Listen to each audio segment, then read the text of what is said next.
Di surga, sebuah taman subur yang bermandikan cahaya ilahi, para malaikat berkumpul dengan takjub. Cahaya yang bersinar terpancar saat Allah Subhanahu wa Ta'ala menyatakan kehendaknya untuk menciptakan Adam AS.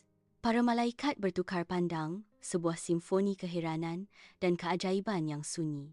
Allah Subhanahu wa Ta'ala berfirman kepada para malaikat, "Aku akan menciptakan seorang manusia dari tanah liat kering. Maka hendaklah kamu menyungkur dengan bersujud kepadanya."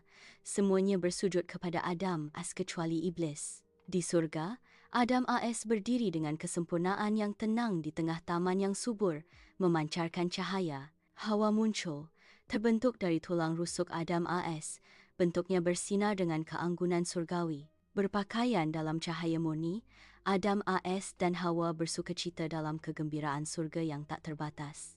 Sosok kegelapan, Iblis bersembunyi dalam bayang-bayang, wajahnya dipenuhi dengan iri dan kebencian. Mata Iblis membara dengan kedengkian saat dia mengawasi Adam AS dan Hawa, diliputi niat jahat. "Aku akan menggoda mereka. Aku akan membuat mereka melanggar perintah Allah."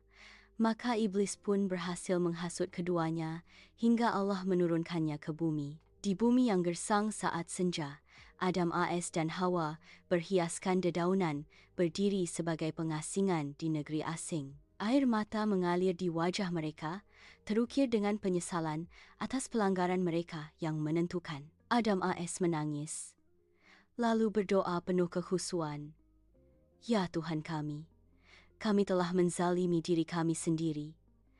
Ampunilah kami. Dan jika Engkau tidak mengampuni kami, niscaya kami termasuk orang-orang yang rugi." A voice echoes, filled with divine decree, "Turunlah kamu.